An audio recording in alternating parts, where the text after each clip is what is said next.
Welcome back, everyone, to this bonus deep dive for our Bible Talk Insight listeners. This week on the main show, we really got into love and justice, the two greatest commandments. Yes. And, you know, our listeners, you guys sent in some really interesting stuff about what it actually means to love God wholeheartedly. Oh, yeah. Well, that's good questions. Yeah, so that's where we're going today. That's exactly where we're headed, yeah. It's always great to go deeper with you all on these, really key parts of our faith. Yeah. Yeah. And we're so grateful that, you take the time to share your questions and your insights with us. It just makes these deep dives so much richer. Absolutely. And before we get into it, a huge thank you to everyone who supports this ministry with your prayers and your encouragement. It really does mean a lot to us. Yes. And if you're enjoying these conversations, please do subscribe so you don't miss out on any future explorations. That's right. Okay, so today we're really zeroing in on what it means and what it looks like to love God with all your heart.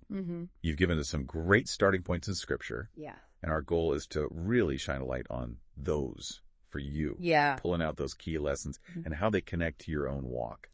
Absolutely. And the way we're going to do that is by looking at some contrasting figures from the Old Testament. Okay. And then we'll consider a powerful message from the New Testament. Sounds good.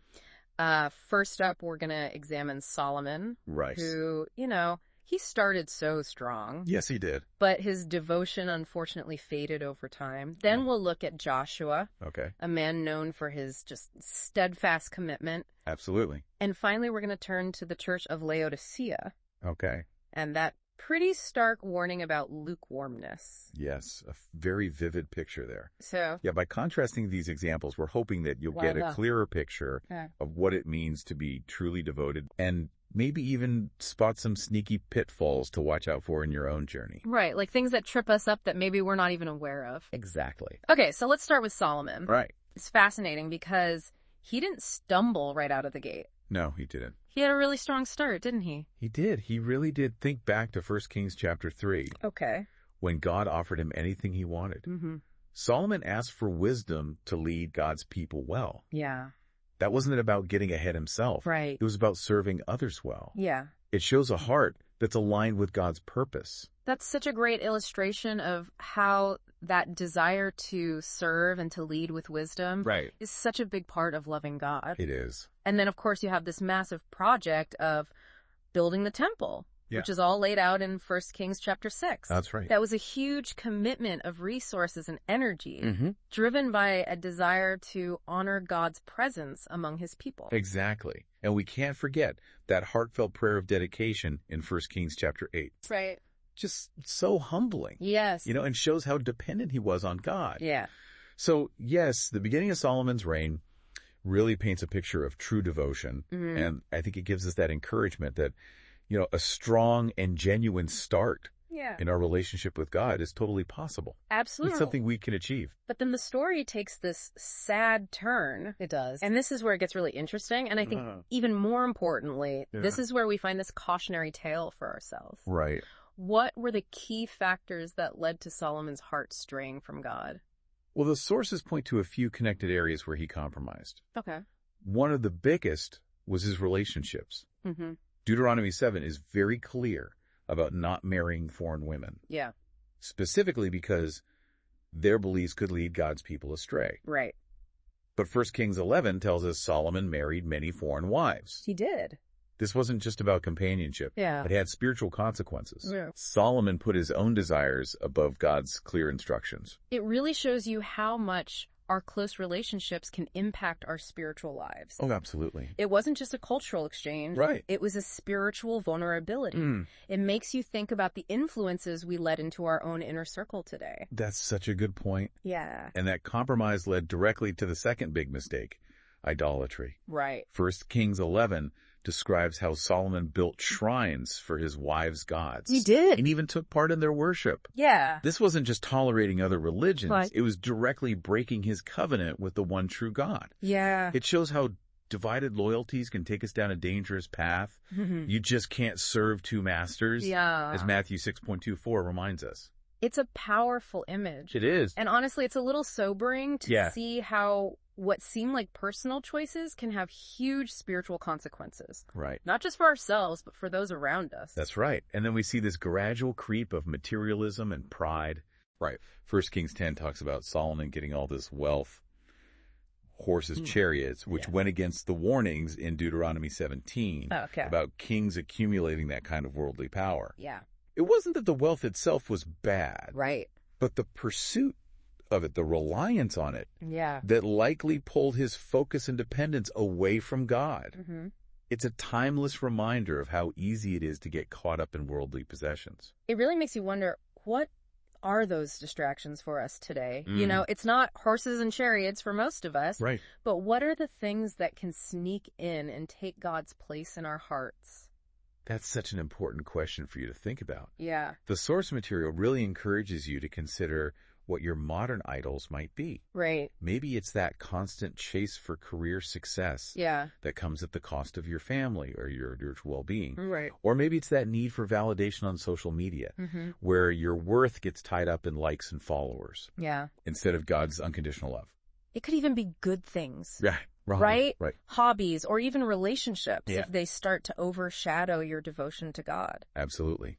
And it's so interesting to think about how those subtle shifts can happen without us even realizing it. It really is. And that final point about Solomon's decline, as the source highlights, was this general spiritual apathy. Right. He just wasn't seeking the Lord with that same passion he had before. Yeah. It wasn't like a sudden fall from grace. Yeah. It was a slow drift. Right. A fading away. So gradual. And that's a really important lesson from his life. Yeah. Spiritual decline rarely happens overnight. Right. It's usually the result of all these little compromises, seemingly small at the time, that slowly eat away at our love for God. And our commitment to following his ways. Exactly. It's like that analogy of a plant that slowly withers away because it's not getting enough water or sunlight. The change isn't immediate, but the end result is pretty clear. It is. In 1 John 5:21, little children, keep yourselves from idols. Yes. It really hits home how much we need to be on guard and protect our hearts. It does.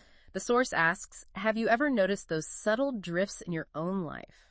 That's a really good question to think about. Yeah. It's about honestly looking at what matters most to you. Right. Where are you putting your time and energy? Yeah. What really captures your attention and your love? Those are great indicators of where our hearts are really at. They are. Okay, so Solomon's story is this powerful cautionary tale about the danger of divided love and this gradual spiritual decline. Yeah. So now let's look at the contrast. Okay. The example of Joshua. Right. His life seems to be this model of unwavering faithfulness from start to finish. It does. Where Solomon's heart grew cold through compromise. Right. Joshua stayed strong in his devotion to God. Yeah. He's such a powerful example of what it means to love God with your whole heart. Absolutely. The source material starts by pointing out his unwavering trust in tough situations. Yes. Particularly his faith alongside Caleb when they were sent to check out the land of Canaan. Right. This is all in Numbers 14. It is. And what's so amazing there is their total belief in God's promises. Yeah. Even when 10 other spies came back with stories of impossible obstacles. Right. Their faith stood out against all that fear and doubt. And the source points out their unwavering trust was rewarded. Yeah. They were the only ones from their generation who got to enter the promised land. It's a reminder that loving God looks like deep trust in his ability to keep his word. Yes. Even when things seem impossible. Even when it doesn't make sense. Exactly. To our human understanding. And it shows that faith isn't just saying you believe something. Right. It's a confident reliance on God that shapes how we react to challenges and uncertainties. Absolutely. And then after Moses died, Joshua stepped into this huge leadership role. And God's command to him in Joshua 1:6-9 was to be strong and courageous. Yeah, that's right. That highlights the link between loving God and obeying him. Yeah. Joshua was willing to take on that daunting task to lead God's people into the promised land. Yeah. Because he was committed to God's will. Right. His courage wasn't from his own strength, but from his trust in God's promises and presence. And it wasn't just in those big leadership moments. No. The source also points out how Joshua was meticulous in following God's instructions. Yes. Even in the details. Like following those unusual instructions for the Battle of Jericho in Joshua 6. Yeah. And his careful attention to God's commands about worship. Yes. And reading the law on Mount Ebal and Gerizim in Joshua 8. That's right. It emphasizes that loving God isn't just about those big public displays. It's also about being faithful in the small, everyday things. Right. It's showing our love by obeying his word, even when it doesn't make sense to us. Yeah. It's putting our trust into action. And finally, we see the impact of Joshua's commitment Yes. in his declaration in Joshua 24.15. As for me and my house, we will serve the Lord. Such a powerful statement. Yeah, it's so strong. It shows his conviction and his desire for his whole household to follow God. Yeah, right. It illustrates how our love for God isn't supposed to be a solo thing. Right. It naturally spills over into our families and our communities. Yeah. Joshua making that public declaration was leading by example, Right. showing others how important it is to choose to serve God. Yeah. It shows that our personal commitment should inspire those around us. So the key takeaway from Joshua's life, especially when we compare it to Solomon's, is that loving God means unwavering trust, Right. wholehearted obedience, Absolutely. and a desire to lead others towards him. That's it. John 14.15, if you love me, keep my commandments, Yes. really solidifies that obedience isn't some legalistic burden, It's not. but a natural way to show love. It flows from love. The source material asks, how does Joshua's consistent faithfulness challenge your own compromises? It's a really good question to reflect on. Yeah. It makes you look at those areas in your life where you might be tempted to cut corners and consider what it would be like to live with that kind of unwavering commitment. Absolutely. And that prompt about making a public commitment in your own life. Right. That's powerful too. Yeah. How do you show where your loyalty lies? Maybe it's not a big speech, Right. but consistent actions and choices that reflect your faith. It's about living out our faith authentically every day, not just in religious settings. Exactly. Okay, so we've talked about the warning we get from Solomon's life and the inspiring example of Joshua. Right. Now let's focus on that third crucial aspect, Right. the danger of lukewarm love, Right. as described in the message to the church of Laodicea in Revelation. This is a really striking and convicting passage. It is. That key verse, Revelation 3.16, Yeah. where Jesus says, because they are lukewarm, neither cold nor hot, Right. he will spit them out of his mouth. It's such a strong image, Yes. meant to really shake us up Yes. and make us see how serious spiritual apathy is. It's not something to take lightly. It's not a comfortable picture at all. No, it's not. And the source highlights that contrast between how the Laodicean church saw themselves and their actual spiritual state. Right. They bragged about their wealth and independence. Yeah. Thought they had it all. But spiritually, they were poor, blind, and naked, Wow. according to Revelation 3.17. That's a stark contrast. It is. It shows the difference between outward appearances and our inner spiritual reality. Right. They had the look of success, but they were missing that true spiritual life. Yeah. That passionate love for God. Their complacency blinded them to their real condition. It did. And the key takeaway here is that truly loving God isn't just about going through the motions of religious practice. It's about having a real, heartfelt, passionate relationship with Him. Absolutely. Indifference is not neutral. No, it's not. It's actually offensive. That's right. The source asks, what does it mean for you to be lukewarm in your faith? Ooh, that's a good one. Yeah. It's about finding those areas where your passion for God has cooled down, where your faith has become more routine than a relationship, Right. more obligation than a joyful connection. Where you're just going through the motions without really feeling it. Exactly. And those supporting scriptures offer a way back to that fervent love. Okay. Malachi 3.7 says, return to me, and I will return to you. Yeah. Showing us that God is ready to meet us when we turn back to Him. He is. And James 4.8 encourages us to draw near to God, and He will draw near to you. It's a two-way street. It is. The source asks, what practical steps can you take to rekindle that spiritual commitment? Yeah. What could that look like for you? It takes being intentional and honest. It does. Maybe it's setting aside time for prayer and really engaging with Scripture. Yes. Actively looking for opportunities to connect with others. That's right. And to serve. Yeah. And being honest with ourselves about whether we've become complacent. Absolutely. It's about intentionally stirring up that love you had at the beginning. Yeah. And actively pursuing a deeper connection with God. It's like tending a fire. It is. You have to keep adding fuel and stirring the embers. That's right. To keep it burning bright. To keep it alive. So as we wrap up this deep dive, Okay. let's recap those key insights. All right. Solomon's life is a warning about the dangers of compromise. Yes. And how those little steps away from God's path can lead to big spiritual consequences. And Joshua shows us what unwavering faithfulness looks like. Right. The wholehearted love for God means radical trust, complete obedience, and a desire to bring others along on that journey. And the message to Laodicea cautions us about the danger of being lukewarm. Yes. It reminds us that true love for God is passionate and active Right. and deeply personal. It's not just about looking religious, right?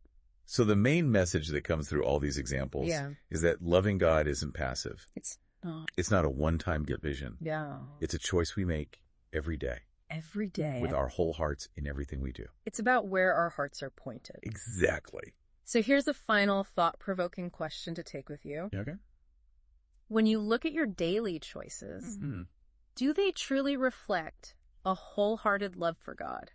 That's a good one. And think about one practical step, Right. like that last prompt in the source material, that you can take this week to strengthen that love and grow closer to Him. Like Proverbs 4.23 says, keep your heart with all diligence, for out of it spring the issues of life. It's good stuff. Guard your heart, nurture your love for God, and let it flow out into everything you do.